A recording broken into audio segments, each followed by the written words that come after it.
তারপরে আসবো কিছু কাকুদের কথায়।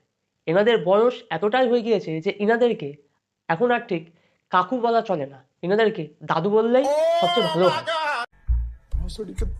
তো এই সমস্ত দাদুরা ফেসবুকে একটা অ্যাকাউন্ট খুলবে, অ্যাকাউন্ট খুলে তার নাতনি বয়সী যে সমস্ত ছোট ছোট মেয়েরা রয়েছে তাদেরকে ফ্রেন্ড রিকোয়েস্ট পাঠাবে।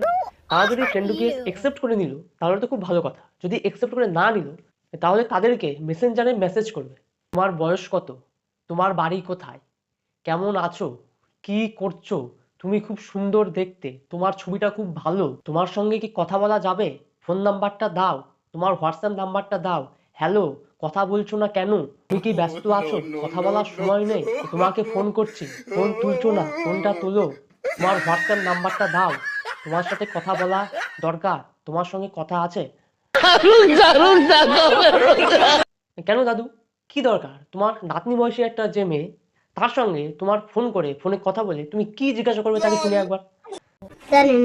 তোমার বাড়িতে কি কোনো নাতি আছে, তুমি কি তোমার সেই নাতির সাথে তার বিয়ে দেওয়ার চেষ্টা করছো, তাহলে সরাসরি বলে দাও যে আমার বাড়িতে একটি বিবাহযোগ্য পাত্র রয়েছে, তাই আমি একটি বিবাহযোগ্য সুপাত্রের সন্ধান করিতেছি, সেই জন্য আমার একটি পাত্রী চাই, তাই আমি সমস্ত মেয়েদেরকে এসএমএস করে জিজ্ঞাসা করছি যে তার মা বাবা তাদের বিয়ে দিতে ইচ্ছুক কিনা, তাহলে তুমি সেটা বলে দাও, এটা বললেই তো খুব সহজ হয়ে যায়।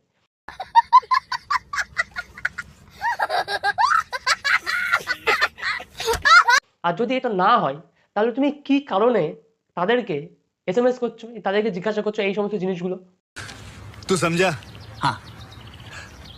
नहीं, तू समझा नहीं। তোমাদের বয়স হয়েছে, বয়স হলে মানুষ যেগুলো করে, অর্থাৎ বয়স্ক মানুষেরা যেগুলো করে সেগুলো করো, সেগুলো না করে এই সমস্ত কি কাজ, এই সমস্ত কাজ করার কোনো যুক্তি কি আছে? नहीं।